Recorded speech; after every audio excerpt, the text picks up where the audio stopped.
I was scrolling through texts on my fiancé Jake's phone when I saw it, messages between him and my sister Mia planning their future together behind my back. "Once we get through this wedding, we'll figure out how to tell her," he wrote. "She'll be devastated, but it's better than living a lie," Mia replied. My hands trembled as the betrayal sank in. The two people I trusted most in the world were planning to destroy me. But instead of confronting them immediately, I took a deep breath and decided they deserved something special. A perfect trap that would expose them when they least expected it. Before we jump back in, tell us where you're tuning in from. And if this story touches you, make sure you're subscribed, because tomorrow, I've saved something extra special for you. Preparing and narrating this story took us a lot of time, so if you are enjoying it, subscribe to our channel. It means a lot to us. Now, back to the story. My name is Olivia Chen. I'm 31, an event coordinator who's built a career helping other people create perfect moments. I'm the one who makes sure everything runs smoothly, anticipates problems before they happen, and keeps a calm face even when things fall apart. I'm the fixer, the planner, the one who puts out fires without anyone noticing there was smoke. But that night in our apartment, with Jake's phone glowing in my hands while he showered, I couldn't fix the breaking of my own heart. Jake and I had been together for 3 years, engaged for 6 months. We met at a charity gala I was coordinating. He was a guest, charming and attentive in a way that made me feel like the only person in a room of hundreds. He pursued me relentlessly, showering me with thoughtful gifts and surprises until my walls came down. I'd been cautious after a devastating breakup with my college boyfriend, but Jake seemed different. Steady, honest, the kind of man who remembered your coffee order and called his mother every Sunday. My sister Mia had been skeptical at first. "He seems too perfect," she said after meeting him. "Nobody is that put together." I had laughed it off, calling her cynical. Mia was 2 years younger than me, always the free spirit to my structured planner. Where I followed rules, she broke them. Where I built stability, she sought adventure. We were different, but close. Or so I thought. We'd been through our parents' messy divorce together, survived our mom's remarriage to a man we both disliked, and stood by each other through heartbreaks and job losses. She was my maid of honor, my confidant, my best friend. I never imagined she would betray me like this. That night, I hadn't meant to check Jake's phone. I've never been the jealous type, never felt the need to snoop. But he'd been acting strange for weeks, taking calls in another room, working late, being vague about his plans. When his phone kept buzzing while he was in the shower and I saw Mia's name flashing on the screen repeatedly, something cold settled in my stomach. 6 missed messages from my sister at 11:30 p.m. seemed strange enough to warrant a look. What I found was a conversation spanning months. Photos shared between them when they were supposedly at separate places. Plans made for coffee meetups and lunch dates. Jokes about how clueless I was. And most damning of all, their discussion about how to end things with me after the wedding. My wedding. The one I'd been planning for 5 months. The one that was supposed to happen in just 3 weeks. I sat on our bed, surrounded by the life we'd built. The framed photos from our trip to Japan, the vintage record player he'd given me for my birthday, the stack of wedding RSVPs on the nightstand, and felt like I was drowning in lies. The shower turned off. I quickly put his phone back exactly where it had been, wiped the tears from my face, and pretended to be asleep when he came to bed. I didn't sleep at all that night. Instead, I thought about every interaction, every moment, between Jake and Mia that I might have misinterpreted. The way they always seemed to have inside jokes. How comfortable they were around each other. The time I came home early and found them laughing in the kitchen, both of them startling when I walked in. I had been so blind. By morning, my shock had hardened into something else. A cold, clear determination. I wasn't going to scream or cry or beg them to explain. I wasn't going to give them the satisfaction of seeing me fall apart. Instead, I was going to give them exactly what they deserved. I spent the next day moving through my life like an actress playing the role of happy bride-to-be. I called vendors about final arrangements. I answered excited texts from bridesmaids. I kissed Jake goodbye when he left for work and told him I loved him, all while a plan was forming in my mind. If there's one thing I know, it's how to plan an event that people will never forget. I called Mia that afternoon, my voice carefully, steady. "Hey, I'm feeling overwhelmed with all the wedding stuff. Can you come over tomorrow night to help me with the seating arrangements? Jake's working late, so it would be just us." "Of course," she said, sounding completely normal. "Whatever you need, sis." I wanted to scream at the fake sincerity in her voice. Instead, I thanked her and hung up. Then I called my best friend, Elena. We've known each other since kindergarten, been through everything together. She's the most loyal person I know, which made her the perfect first piece in my trap. "I need to tell you something," I said when she picked up. "And then I need your help." I told her everything: the messages, the betrayal, my suspicions that had been building subconsciously for months. Elena listened without interrupting, then said simply, "Those backstabbing snakes, what do you need me to do?" "First," I said, "I need you to call Claire." Claire was my cousin, another bridesmaid, and someone I trusted completely. "Then both of you come over. I'll explain everything when you're here." By that night, my small circle of true confidants had gathered in my living room. Elena, Claire, my college roommate Tasha, and my brother David. The only family member I was still close to besides Mia. I showed them screenshots I'd taken of the messages while Jake was sleeping. "I can't believe this," David said, his face flushed with anger. David had always been protective of me, especially after our parents' divorce had left us feeling abandoned. "I'm going to kill him." "No," I said firmly. "That's not what we're going to do. I don't want a confrontation or a scene. I want something they'll never forget." Elena leaned forward. "What exactly are you thinking?"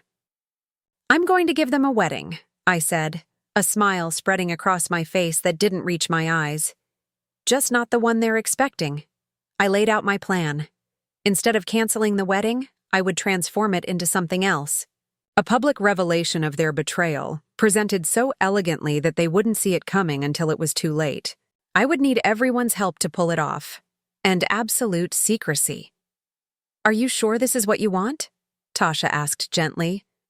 "It would be easier to just confront them privately, cancel everything, and move on." I looked around at their concerned faces and felt a certainty I hadn't experienced in days. I've spent my whole life helping other people have their perfect moments. I've spent the last 6 months planning a wedding for a man who's been lying to me, with a maid of honor who's been sneaking around behind my back. They don't get to just walk away from that. They don't get to control the narrative. Claire nodded slowly. "You want closure on your terms." "Exactly," I said. "And I want them to remember it for the rest of their lives."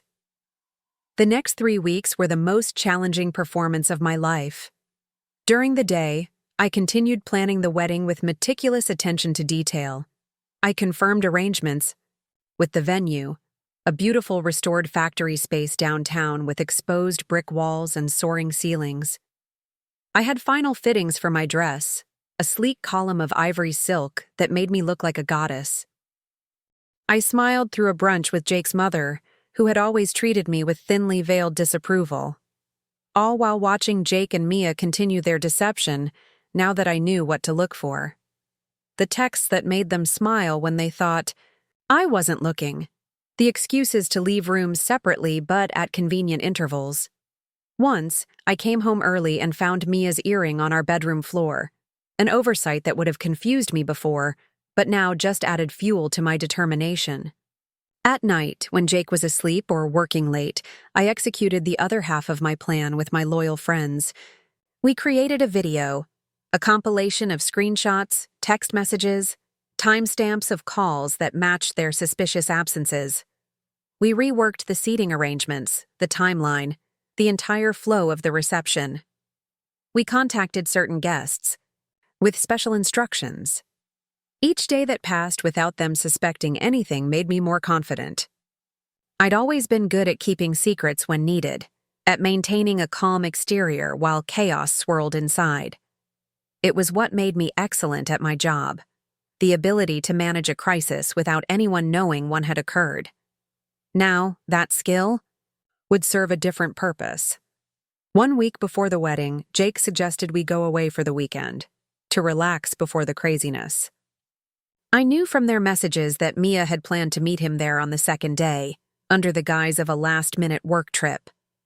I declined with a convincing story about final wedding details that couldn't wait, watching the flash of relief in his eyes that he thought I hadn't noticed. Go, I insisted. You deserve some time to unwind. I'll be fine here with all my lists and spreadsheets. He kissed me goodbye on Friday morning, promising to call that night. Instead of calling me, he called Mia while I tracked his location on my phone, watching as he checked into the luxury hotel where we had once celebrated our anniversary. The same hotel he had now taken my sister to. That weekend, while they thought I was obliviously finalizing centerpieces, I put the final touches on my trap. 3 days before the wedding, my mother called, excited about the rehearsal dinner. She had never been particularly attentive, more focused on her new husband and their life than on her adult children. I hadn't told her about what I'd discovered. Partly because I knew she would make it about herself, and partly because I wasn't sure she could keep the secret. Everything's going to be perfect, Mom, I said, and meant it in a way she couldn't possibly understand. The night before the wedding, we had the rehearsal dinner at an upscale restaurant downtown. Jake was all charm, thanking everyone for coming, his hand possessive on my waist. Mia gave a touching speech about sisterhood and finding true love that made several guests tear up. I watched them perform their roles flawlessly and thought about how surprised they would be when they discovered I could act too. When Jake tried to spend the night with me, breaking the tradition of staying apart before the wedding, I gently insisted we stick to the plan. It will make tomorrow even more special, I said, kissing him goodbye at my hotel room door. As soon as he was gone, Elena and Claire came over. We stayed up late, going over every detail one last time. Are you nervous? Claire asked as we finally turned out the lights around 2 a.m. I thought about it honestly. No, I said. For the first time since I found those messages, I feel completely calm. The morning of what should have been my wedding day dawned clear and bright. The kind of perfect early summer day that brides dream about. Elena helped me get ready, the hairstylist and makeup artist transforming me into an ethereal version of myself. When they finished, I looked in the mirror and barely recognized the woman staring back at me. Serene, beautiful, powerful. You look amazing, Elena said, squeezing my shoulders as she stood behind me. I need to, I replied. This is going to be a day no one forgets. As I slipped into my wedding dress, I thought about all the emotions I should be feeling. Excitement, nerves, joy. Instead, I felt a strange sense of purpose, as if I was exactly where I needed to be, doing exactly what needed to be done. Mia arrived to help with the final touches, exclaiming over how beautiful I looked, her eyes bright with what anyone else would interpret as sisterly pride, but what I now recognized as guilt. She looked stunning herself in the rose gold bridesmaid, dress I'd chosen months ago, when I still believed she loved me. I can't believe the day is finally here, she said, carefully adjusting my veil. I met her eyes in the mirror and smiled. Neither can I said. I've been looking forward to this moment for a very long time. She had no idea just how true that statement was. As the clock counted down to the ceremony, I felt strangely detached from the flurry of activity around me. Bridesmaids taking final photos, my mother fussing with her fascinator, David coming in to tell me how beautiful I looked, the knowledge of what was to come visible only in the slight tightness around his eyes. "Are you ready?" he asked, offering me his arm. With our father long out of the picture, David would be walking me down the aisle. "More than you know," I said, taking a deep breath as the first notes of music began to play. The venue looked magical, floating candles, cascades of flowers, golden light filtering through the high windows. 150 guests stood. As the doors opened, all eyes turning to watch me enter. At the end of the aisle stood Jake, handsome in his tailored suit, a smile spreading across his face as he saw me. Beside him, his best man. To the side, Mia and the other bridesmaids, a tableau of perfection. I began my walk, feeling the weight of everyone's gaze, the murmurs of appreciation, the sniffles of emotional relatives. With each step, I reminded myself of what I had discovered, of the messages I had read, of the future they had planned at my expense. As I approached the altar, Jake reached for my hands, his eyes filled with what anyone would mistake for love. I allowed him to take them, allowed him to guide me to my place across from him, allowed the officiant to begin the ceremony. "Dearly beloved," the celebrant began. "We are gathered here today to witness dearly beloved," the celebrant began. "We are gathered here today to witness the union of Jake and Olivia in marriage." I looked into Jake's eyes and saw nothing but my own reflection. This man who had shared my bed, my home, my dreams, he was a stranger to me now. And in moments, he would understand exactly who I was.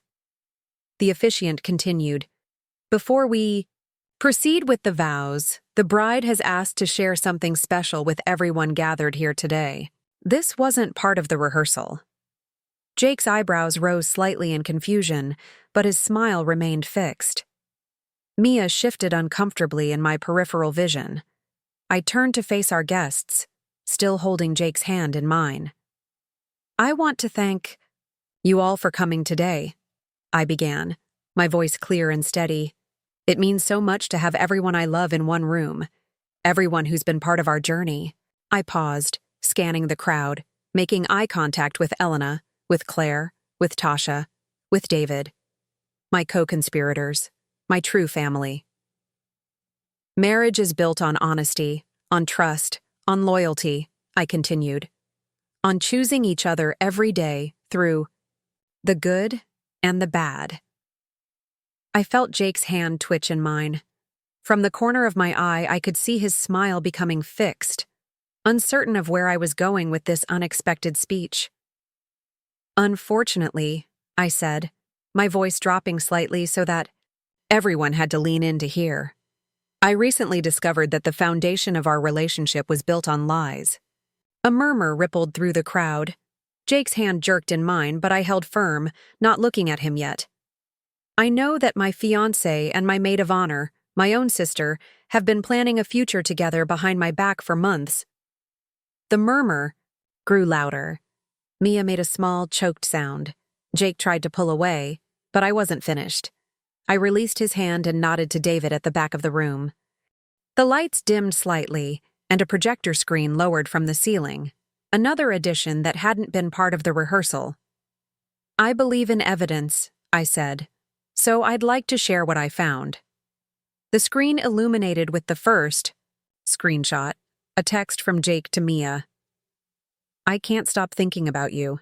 Meeting you has changed everything." The timestamp showed a date just 2 months after Jake and I had started dating. Another screenshot appeared. Mia's response, "We need to be careful. She can never know." More messages appeared, a damning timeline of their relationship developing in parallel to my engagement. Plans they'd made, lies they'd told to cover. Their meetings, their discussions about how and when to tell me. The room had gone completely silent. I finally turned to look at Jake, whose face had drained of all color. Beyond him, Mia stood frozen, tears streaming down her face. "I considered many ways to handle this discovery," I continued, addressing the shocked crowd. "I could have confronted them privately. I could have simply disappeared. But I realized that what I really wanted was for the truth to be known, not just to me, but to everyone who would have supported this marriage. I took a step back from Jake, removing myself from the altar. So this isn't a wedding after all. It's a celebration of a different kind, my liberation from betrayal and lies. And while I had originally planned a reception, I've decided instead to donate all the food to the local shelter. I turned to look directly at Jake and Mia. You two are free to be together now. You don't have to sneak around anymore. Consider it my wedding gift to you. With that, I removed my engagement ring and placed it on the small table that had held our unity candle. The symbolism wasn't lost on anyone. To everyone else, there's still champagne. I think we could all use a drink. And I've arranged for music and dancing for those who would like to stay. After all, I smiled, feeling lighter than I had in weeks. I did pay for the venue for the full night. The silence broke into a cacophony of whispers, gasps, and movement. Jake finally found his voice. Olivia, I can explain. There's nothing to explain. I cut him off. Your texts did all the explaining necessary. This is insane, he hissed, his charm evaporating into anger. You planned all this just to humiliate us? No, I replied calmly. I planned all this because I deserved to reclaim my moment. You stole enough from me already, my trust, my time, my love. You don't get to steal my power too. Mia stepped forward, her voice breaking. Liv, please, we never meant to hurt you. But you did, I said simply. And now everyone knows. Exactly who you both are. I turned away from them and began walking back down the aisle. The murmurs grew louder. Someone started clapping. Elena, I realized. And then others joined in. It wasn't the applause of a wedding celebration, but something more powerful. Acknowledgement, respect, support. Jake's mother blocked my path halfway down the aisle, her face twisted with anger. How dare you? She hissed. You've humiliated my son in front of everyone. Your son humiliated himself, I replied, loud enough for those nearby to hear. I just made sure he couldn't hide it anymore. I stepped around her and continued walking, head high, shoulders back, the train of my dress sweeping behind me. The doors at the end of the aisle seemed miles away, but I kept my pace steady, dignified. This walk was supposed to have been the beginning of my married life. Instead, it became my declaration of independence. Outside, the afternoon sun was bright after the dimmed lighting of the venue. I took a deep breath of fresh air, feeling as though I'd been underwater for weeks and had finally surfaced. David, Elena, and my friends followed me out, forming a protective circle around me.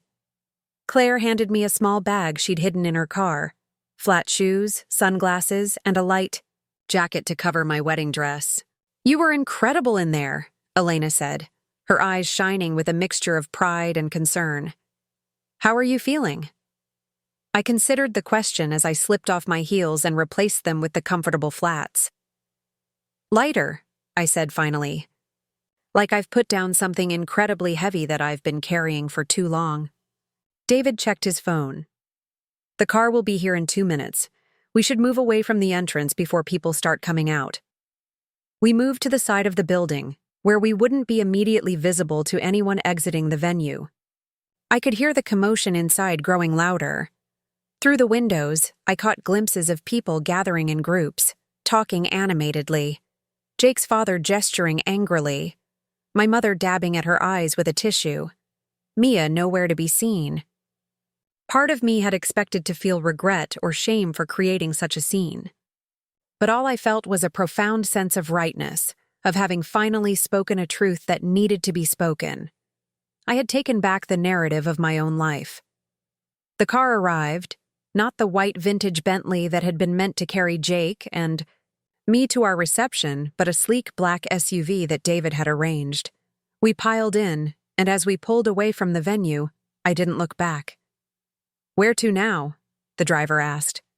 I exchanged glances with my friends.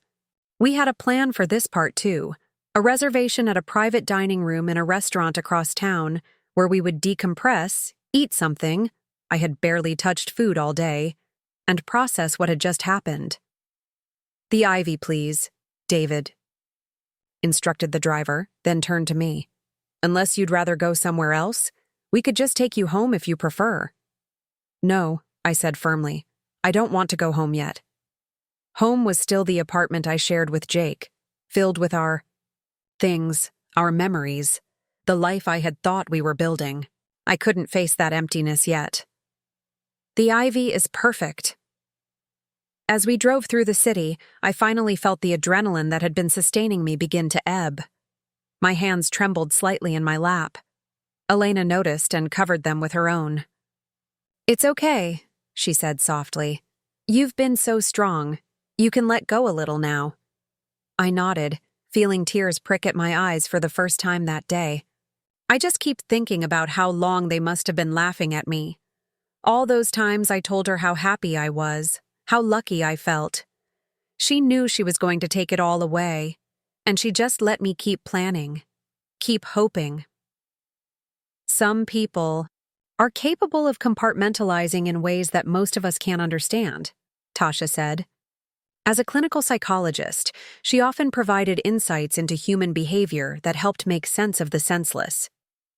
They tell themselves stories that justify their actions. "Olivia will be fine eventually. She'll find someone else. This is meant to be." They minimize the hurt they're causing because it makes it easier to keep going. "Well, they can't minimize it anymore," Claire said, a note of fierce satisfaction in her voice. Everyone saw exactly what they did. No more hiding. The restaurant had been warned to expect us. The manager, an old client of mine from my event planning days, met us at a private entrance, his face full of concern. "Olivia, we got the call. Is there anything you need?" "Just some privacy and a very large glass of wine," I said, managing a small smile. He led us to a secluded dining room at the back of the restaurant, where a table had been set with candles and flowers. Not white roses like my wedding flowers, but vibrant wildflowers in jewel tones, as far from bridal as possible. I appreciated the thoughtfulness. "I've taken the liberty of ordering a selection of appetizers," he said, "and the chef is preparing some of your favorites. Everything is on the house tonight." I started to protest, but he shook his head. "After what you did for my daughter's sweet 16 last year, this is nothing. Just take care of yourself, Olivia." As he left, closing the door behind him, I felt a rush of gratitude for the connections I had built in my life. Not everyone had betrayed me. Not everyone would. We settled around the table, and a server appeared with a bottle of champagne, the same exclusive vintage that would have been served at my reception. Another thoughtful touch that brought a fresh lump to my throat. "I'd like to propose a toast," David said, once our glasses were filled. "To my sister, the bravest person I know." "To Olivia," my friends echoed, raising their glasses. I took a sip of the champagne, letting the bubbles dance on my tongue. "I don't feel brave," I admitted. "I don't know, numb, maybe, like I'm watching someone else's life." "That's normal," Tasha assured me. "You've been through an extreme emotional event. Your brain is protecting you from feeling everything at once. The emotions will come in waves over the next few days and weeks." "I'm not sure I'm ready for that," I said quietly. "You don't have to be ready right now," Elena said. "Right now, you just need to eat something and breathe. Everything else can wait." Food arrived. Delicate canapes, crusty bread with herbed butter, a platter of cheese and fruit. I realized I was ravenous and began to eat, my body demanding fuel after the stress of the day. As I ate, my phone buzzed repeatedly in the small bag Claire had given me. I ignored it until David gently said, "Do you want me to check that for you? It might be important." I hesitated, then nodded. Just tell me who it's from. I don't want to read anything from Jake or Mia. David scrolled through the notifications. Mostly messages from guests. A lot of support. Your mother. He grimaced slightly. Jake, several times. Mia, too. Delete those, I said immediately. I don't want to hear their excuses. Consider it done, David said, tapping at my phone. But there's one here from Jake's cousin Aiden that you might want to read. He says, "What you did today was the most badass thing I've ever seen. Jake's been pulling this kind of stuff since high school. About time someone called him out." I couldn't help a small, surprised laugh. Well, that's unexpected. Not really, Claire said. Think about it. If Jake could betray you like this, you're probably not the first person he's hurt. His family probably knows exactly who he is. It was a perspective I hadn't considered. In my shock and pain, I had assumed I was the only one who had been deceived. But people like Jake and Mia didn't suddenly become capable of such betrayal. It was likely a pattern, a way of moving through the world that they had practiced many times before. Do you want me to go by the apartment tomorrow and get some of your things? Elena offered. You can stay with me as long as you need to. The thought of returning to the apartment I had shared with Jake made my stomach clench. Yes, please. Just the essentials for now. I'll figure out the rest later. You can stay with me too, David added. I have the extra bedroom. Or we could get you a hotel for a while, give you some space to breathe and think. I was overwhelmed by their kindness, their willingness to rearrange their lives to support me. Thank you, I said softly. All of you. I don't know what I would have done without you today. You would have found another way to be strong, Tasha said firmly. That's who you are, Olivia. The way you handled this proves it. Not everyone could have done what you did today. As the evening progressed, more food arrived. Comforting pasta dishes, a perfectly cooked steak, roasted vegetables with flavors that reminded me of childhood dinners. We ate and talked and even managed to laugh a little. The conversation deliberately avoided Jake and Mia, focusing instead on memories we shared, plans for the future, anything but the wreckage of the day. It was nearly midnight when we finally left the restaurant. The manager insisted on sending us home with containers of desserts we'd been too full to eat. Outside, the night air was cool, stars visible even through the city lights. I took a deep breath, feeling more settled than I had all day. Where to? David asked gently. I considered my options. Elena's, I think, if that's still okay. Of course, she said immediately. I already made up the guest room this morning, just in case. We said goodbye to the others, agreeing to meet the next day to figure out next steps. As David drove Elena and me to her apartment, I leaned my head against the window, watching the city lights blur past. You know what's strange? I said after a while. I keep waiting to feel devastated, to feel like my world has ended. That's how I thought I would feel if something like this happened. But instead, I just feel clear. Like I've been looking through a foggy window for months, and suddenly someone wiped it clean.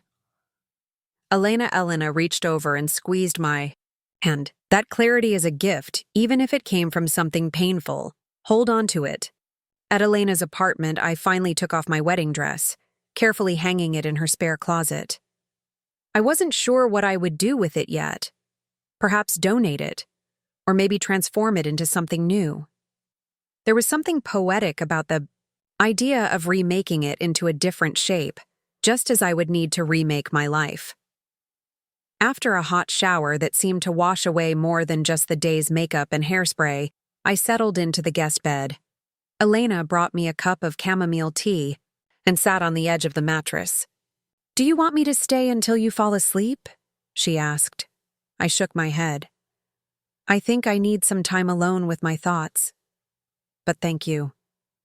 Just knock on my door if you need anything. I mean it, any time of the night.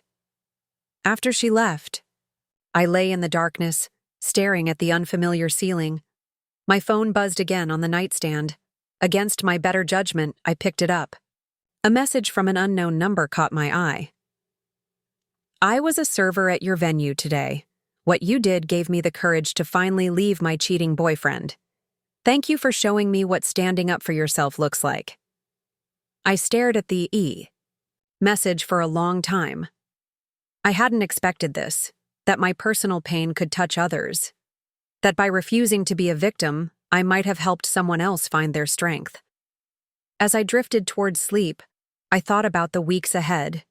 It would be hard, sometimes painfully so. But for the first time since finding those messages on Jake's phone, I felt something unexpected. Hope. Not the naive hope that had fueled my wedding plans, but something more grounded and real.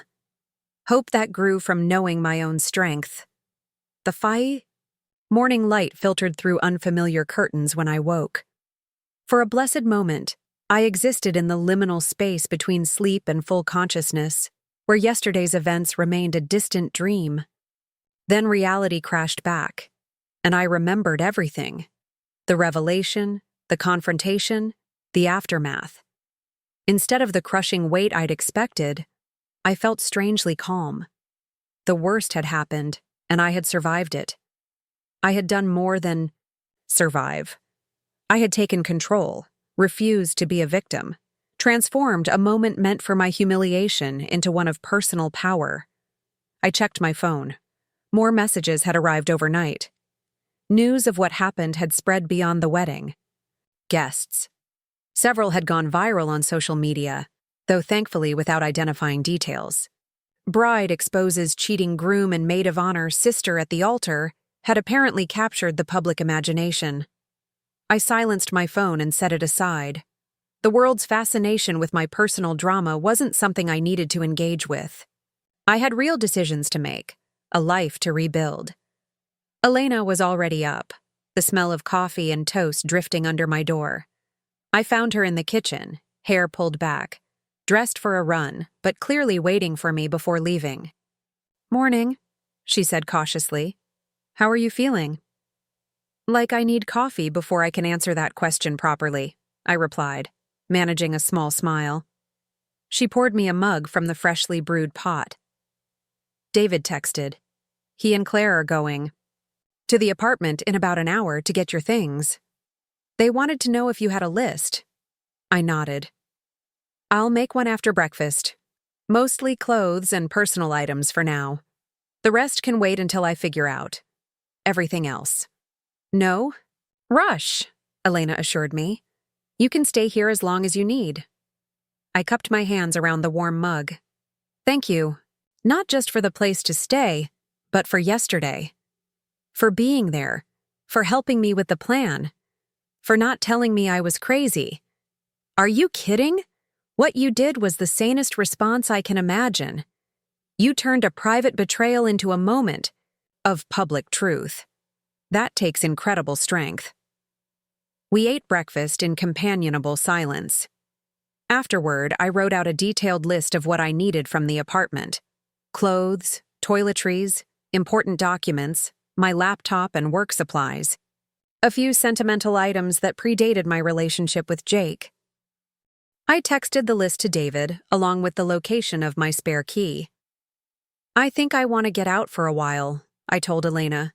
"Not to see anyone or do anything specific, just not to be waiting for updates." "Want company?" she offered. I considered it, then shook my head. "I think I need a few hours alone, to process everything without anyone watching me, wondering if I'm about to fall apart." She nodded, understanding. "Take my spare key.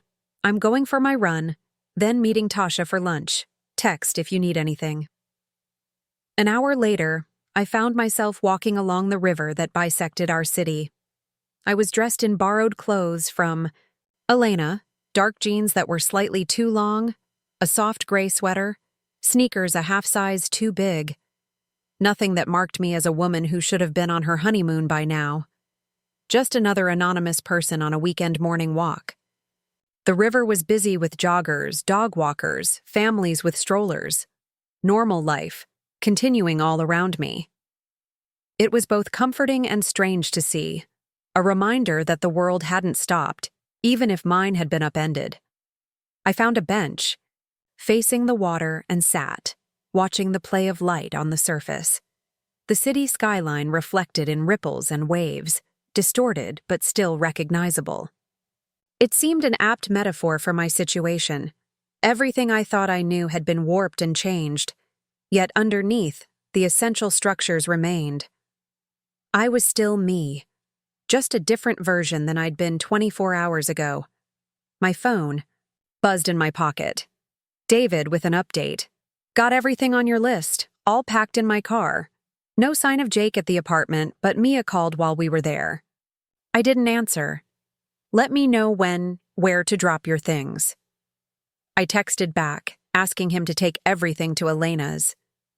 Then I sat a while longer, letting the morning sun warm my face, listening to the ambient sounds of the city, conversation, snippets, bicycle bells, distant traffic, a street musician playing saxophone somewhere nearby. Life continuing. Life always continuing.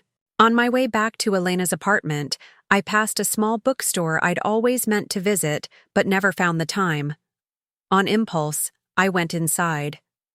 The quiet atmosphere enveloped me. The scent of paper and binding glue, the soft murmur of fellow browsers, the sense of worlds waiting to be discovered. I wandered the aisles aimlessly until I found myself in the self-help section. Normally, I would have passed by, dismissive of what I'd always considered pop psychology. But a title caught my eye. Rebuilding, When Your Life Isn't What You Planned. I flipped it open, scanning random passages.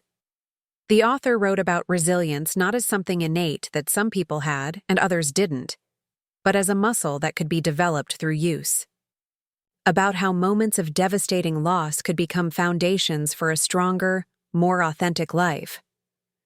I bought the book, along with a blank journal I found near the register.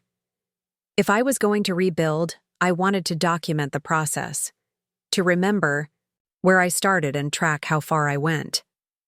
Back at Elena's, I found David had delivered my things.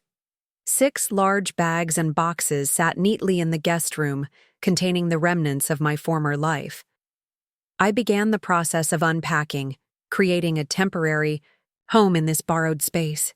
As I organized my clothes in the closet beside my wedding dress, I thought about the weeks ahead. I would need to find a new apartment. I'd need to deal with the legal and financial entanglements that came with a canceled wedding. I'd have to face family members, answer questions, navigate the curious stares and whispered conversations that would inevitably follow me for a while. The task seemed overwhelming when viewed as a whole.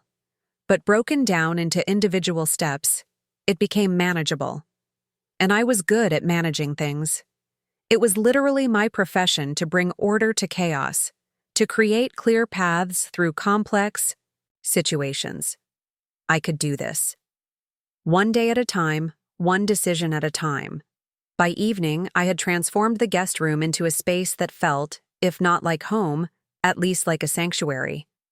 My favorite books on the nightstand, my laptop set up on the small desk by the window, photos of friends and family, excluding Mia, arranged on the dresser. A knock at the door interrupted my organizing. Elena peeked in, holding a bottle of wine and 2 glasses. Feel like company, or would you rather be alone? Company sounds perfect, I admitted. I've been in my head all day. We settled in her living room, wine poured, a playlist of indie rock playing softly in the background. For a while, we talked about nothing important, a new restaurant Elena had tried, a project I had coming up at work, a movie we both wanted to see. The familiar rhythm of friendship, unchanged by recent events. Eventually, though, the conversation circled back to what had happened. Your mom called me, Elena said carefully. She's worried about you. Says you're not answering her calls. I sighed. I'm not ready to talk to her yet.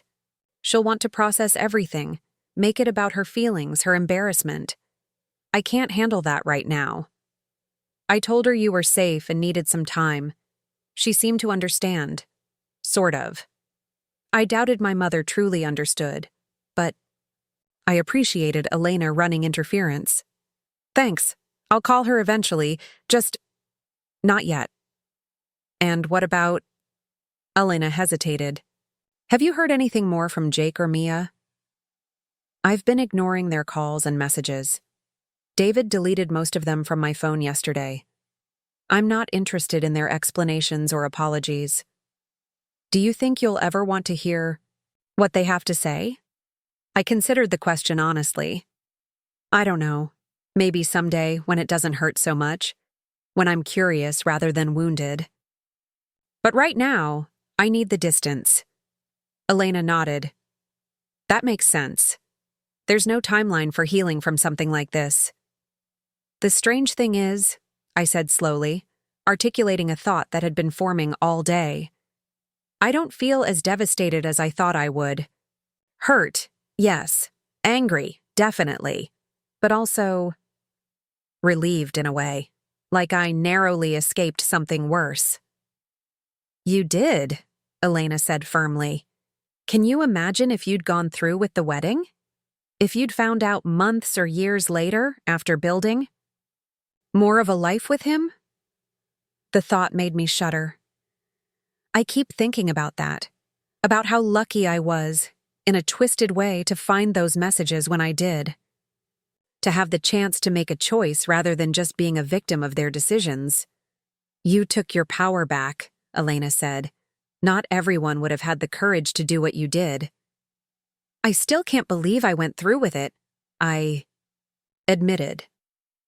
There were moments in the weeks leading up to the wedding when I almost broke, almost confronted them early just to end the charade. But every time I imagined them together, laughing at me behind my back, I knew I needed to see it through. Elena refilled our glasses. Well, I'm proud of you, and I'm here for whatever comes next. Thank you, I said simply, unable to fully express what her friendship meant to me in this moment. The next week passed in a blur of practical arrangements. I threw myself into the tasks of rebuilding with the same methodical focus I applied to planning events. Each completed item on my growing to-do list felt like a step toward reclaiming my life. I found a small but charming apartment in a neighborhood I'd always loved, but had deemed too far from Jake's office when we were looking for places together. I arranged for the return of wedding gifts, writing personal notes to each guest thanking them for their support and understanding. I met with my boss to explain the situation and request some flexibility with my schedule as I sorted everything out. Through it all, I maintained my embargo on communication with Jake and Mia. Their attempts grew less frequent as the days passed. I heard through mutual friends that Jake had moved in with a college buddy temporarily, that Mia had taken a leave of absence from her job and might be staying with relatives in another state. Their absence from my daily life created space for me to breathe, to think, to feel the full range of emotions that came in unpredictable waves. Anger, sharp and clarifying. Grief for the future I'd thought was mine. Embarrassment when I remembered. Moments of total trust, of sharing secrets and dreams with people who had been deceiving me. Relief that I had discovered the truth before it was too late. Pride in how I had handled it. And sometimes, unexpectedly, moments of pure joy, the realization that I was free to reimagine my life entirely on my own terms. 10 days after what I had come to think of as the non-wedding, I moved into my new apartment. Elena, David, Claire, and Tasha helped, turning the daunting task into something close to a celebration. We ordered takeout, drank beer from the local brewery, and christened each room with laughter and conversation. As evening fell and we sat amid half-unpacked boxes with empty food containers scattered around us, I looked at these people who had stood by me through the worst moments and felt a surge of gratitude so intense it brought tears to my eyes. "What's wrong?" David asked, noticing my expression. "Nothing," I said, wiping at my eyes. I was just thinking about how lucky I am to have all of you. When I found those messages on Jake's phone, my first thought was that I'd lost the two people closest to me. But you've shown me that the relationships that matter most were here all along. We'll always have your back, Claire said firmly. Even when you're being stubborn and refusing help, David added with a grin. Which is most of the time, Elena chimed in, earning a playful glare from me. Speaking of help, Tasha said, I have a colleague who runs a support group for people dealing with betrayal trauma. I know group therapy isn't usually your thing, but it might be worth considering. Hearing from others who've been through similar experiences can be incredibly validating. I'd been resistant to the idea of therapy, telling myself I was handling things well enough on my own. But the truth was, despite my busy days of practical arrangements, the nights were still difficult. Sleep came reluctantly, haunted by dreams of Jake and Mia together, of standing at that altar feeling like a fool while everyone watched. Maybe, I conceded. I'll think about it. That's all I'm asking, Tasha said. Just consider it as another tool in your rebuilding kit. The next morning, after my friends had gone and I was truly alone in my new space for the first time, I made an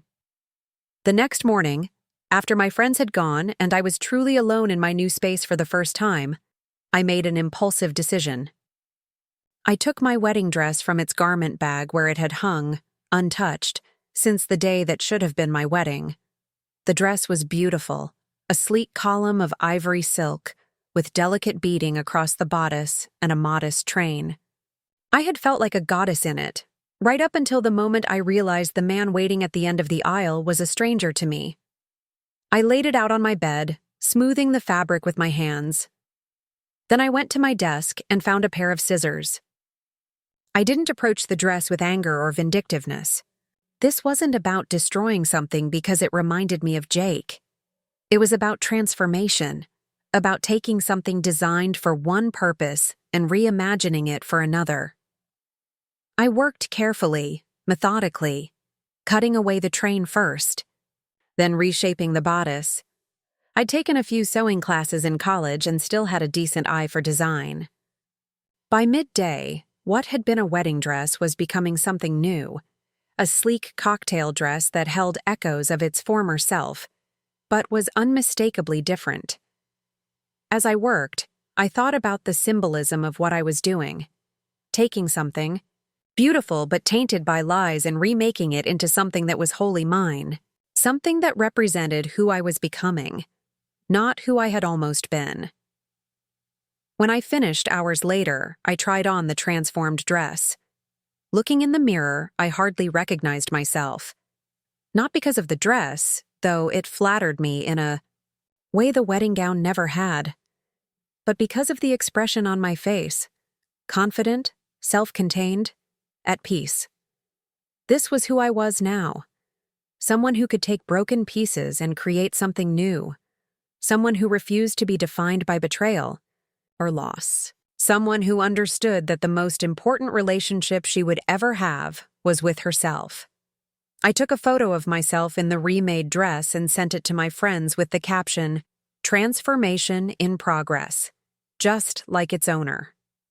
Their responses came quickly: praise, heart emojis, proud exclamation points. Elena's message made me smile the most. Phoenix rising from the ashes, looking hot as hell. That night, as I settled into my new home, truly alone for the first time in years, I felt a sense of peace I hadn't expected. The silence wasn't lonely. It was clarifying. The empty spaces weren't barren. They were full of possibility. I slept dreamlessly, deeply, awakening to sunlight with a renewed sense of purpose. 6 months passed. Seasons changed. Leaves turned golden, then fell. The first snowflakes of winter dusted the city.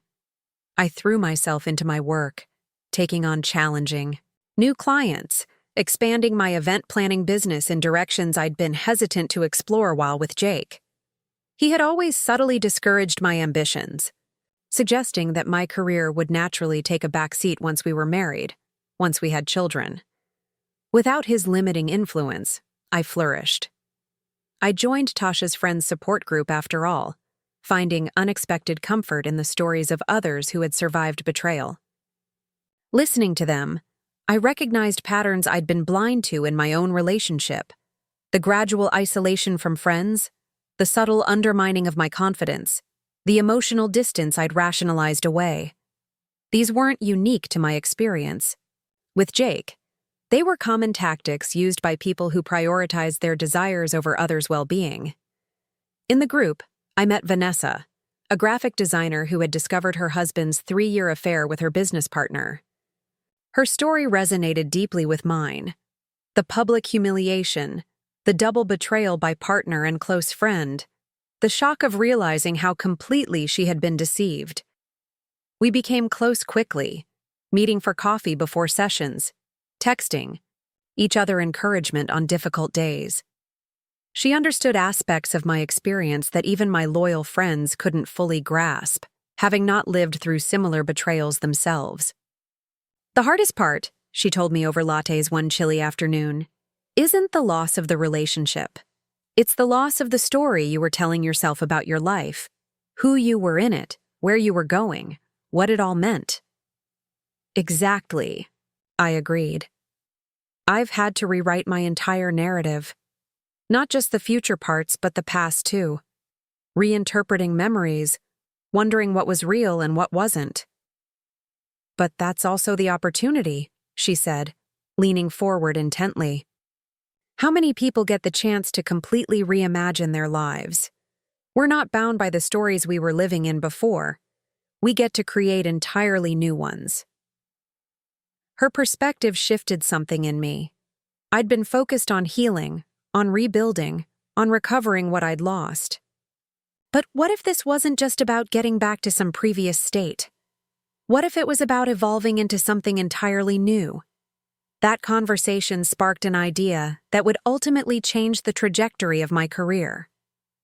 I had built my event, planning business around helping people celebrate traditional milestones, weddings, anniversaries, retirements. But what about the non-traditional transitions? The moments of personal transformation that deserved recognition but had no established rituals? I began researching, developing concepts for a new branch of my business, transformation ceremonies. Events designed to honor and celebrate major life changes, divorces finalized with dignity rather than bitterness, career pivots embraced with intention, recoveries from illness or addiction acknowledged with joy. The idea caught fire faster than I could have imagined. A lifestyle magazine editor who had been at my non-wedding reached out after hearing about my new venture. "I've been thinking about you," she wrote. "Would you be willing to share your story? It's powerful, and I think it could help others." I hesitated at first.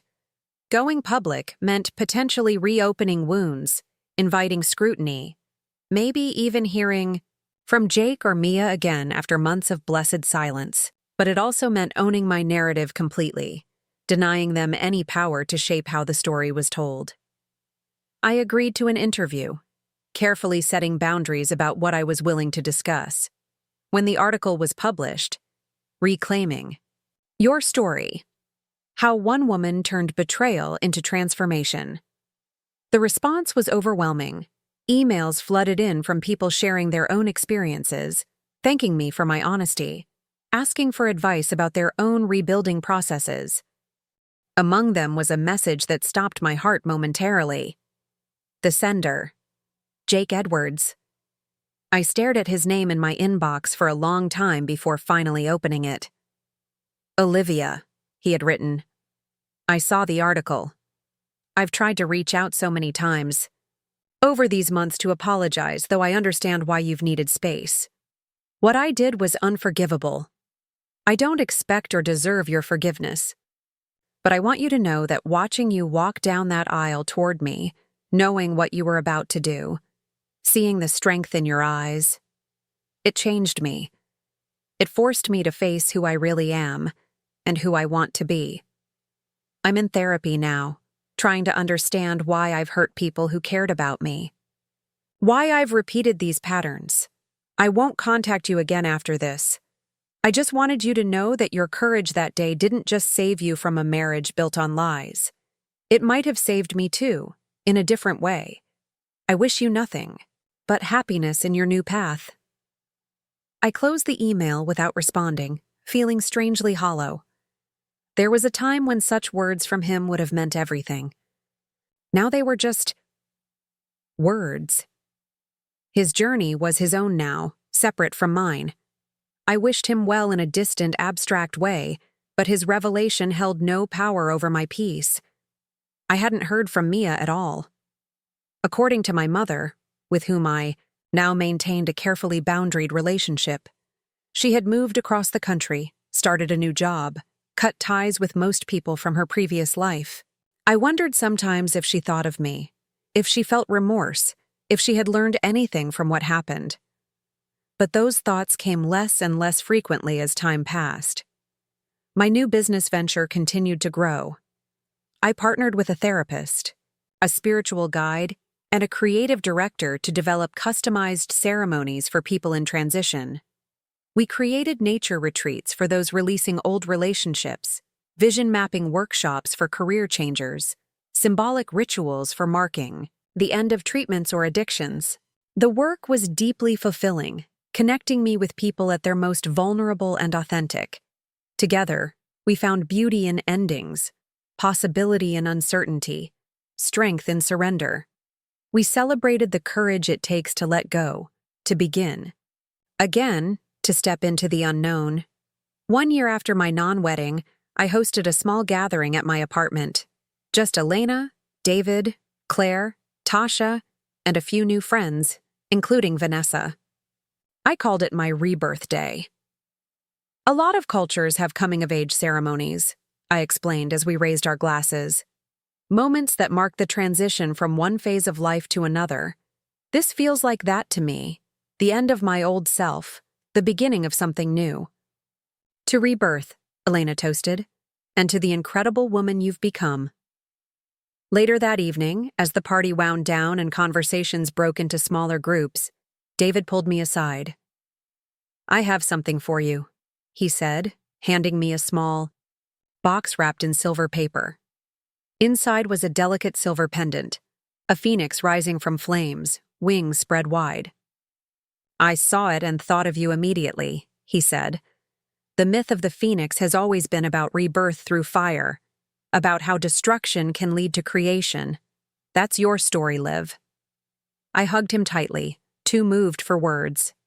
The pendant felt right against my skin when I put it on, a reminder of the journey, of the transformation, of the strength that comes from facing your worst fears and emerging whole on the other side. That night, after everyone had gone and I was alone again, I opened the journal I had purchased on that first day after the non-wedding. I had filled it over the past year with thoughts, fears, small victories, moments of doubt and clarity. It chronicled my journey from brokenness to wholeness in raw, unfiltered detail. I turned to a fresh page and wrote, 1 year ago today, I thought my life was ending. I thought I had lost everything that mattered.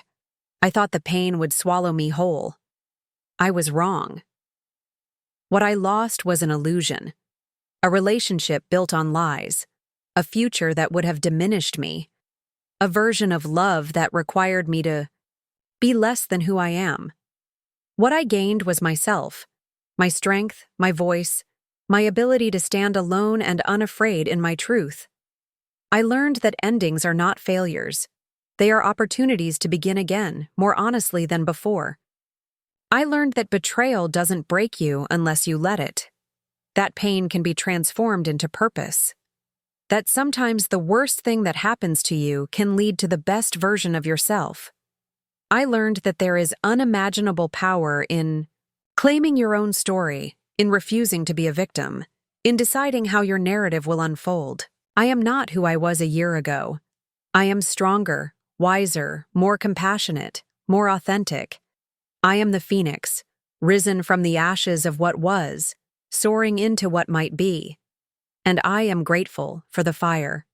2 years after the non-wedding, my transformation, Ceremonies business had grown beyond anything I could have anticipated.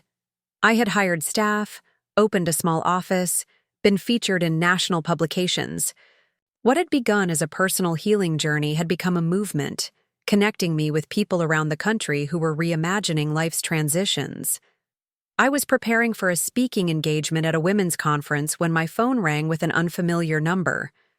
Something made me answer rather than let it go to voicemail as I usually did with unknown callers. Olivia Chen? A woman's voice, unfamiliar but somehow resonant. Yes, this is she. My name is Rachel Simmons. You don't know me, but I was at your wedding. Or non-wedding, I guess. I felt a flutter of anxiety. It had been so long since anyone had mentioned that day directly to me. How can I help you, Rachel? I'm sorry to call out of the blue like this. I got your number from the contact form on your website. I've been following your work since I read that magazine article about you last year. What you're doing with transformation ceremonies. It speaks to me. My curiosity overcame my caution. In what way? I'm a divorce attorney, she said. I've spent 15 years helping people legally end their marriages, but the process is so cold, clinical. It doesn't honor the emotional journey at all. I've been thinking for a while that there must be a better way to help people close this chapter with dignity, with intention. I found myself intrigued despite my initial wariness. And you're calling because I'd like to meet with you to discuss a potential collaboration. I think what you're doing with personal ceremonies could be adapted to help my clients navigate divorce in a more holistic way. Would you be open to that conversation? I thought about it for a moment. 2 years ago, I would have run from anything remotely connected to that day, to those memories. But now I could see the potential value in this unexpected connection. I'd be interested in hearing more, I said. Let's meet next week. That meeting led to a partnership that expanded my business in yet another unexpected direction. Rachel and I developed a program specifically for people navigating divorce, combining legal counsel with emotional support, practical guidance with ceremonial closure. We called it conscious uncoupling, focusing on helping couples separate, with minimal damage to themselves and others, especially children. The work was challenging but deeply rewarding. I found myself drawing on my own experience, not just the betrayal and the public revelation, but the rebuilding that followed. I could speak authentically about the possibility of emerging stronger, from the end of a relationship, about finding purpose in pain, about creating a new identity when an old one has been shattered. 3 years after the non-wedding, I was invited to give a TEDx talk about transformation through crisis. Standing on that stage, looking out at the audience, I felt a sense of completion, as if my journey had come full circle, from the woman betrayed at the altar to the woman empowering others to find strength in their own stories. We're taught to fear endings, I told the audience, to see them as failures, as evidence of our inadequacy. We're rarely taught how to end things well, relationships, jobs, phases of life. We don't have cultural rituals for honorable conclusions, only for beginnings and achievements. I touched the phoenix pendant at my throat, drawing strength from its symbolism. But what if endings aren't failures at all? What if they're portals to new beginnings? What if the conclusion of one story is simply the opening chapter of another? Better one? I shared my story, not just the dramatic moment of revelation, but the quieter, more profound transformation that followed. The daily choices to move forward rather than remain stuck in anger or grief. The decision to find meaning in what had happened, to use it as fuel rather than let it consume me. The most powerful moment in my life wasn't when I exposed the betrayal, I concluded. It was the morning after, when I woke up and realized I had a choice. I could define myself as a victim of deception, or I could define myself as the author of my own story. I chose authorship. And that has made all the difference. The standing ovation that followed wasn't about me, I knew. It was about the universal truth I had tapped into, that we all have the capacity to transform our darkest moments into sources of light, that we all can rise from the ashes of what was and soar into what might be. After the talk, as I gathered my things backstage, a production assistant approached with a bouquet of flowers. "These were left for you at the front desk," she said. There was a card tucked among the blossoms, not roses, which would always remind me of my wedding flowers, but bright, vibrant wildflowers in jewel tones. I opened it hesitantly. "I saw your talk was live-streamed today. I didn't attend in person because I didn't want to cause you any discom.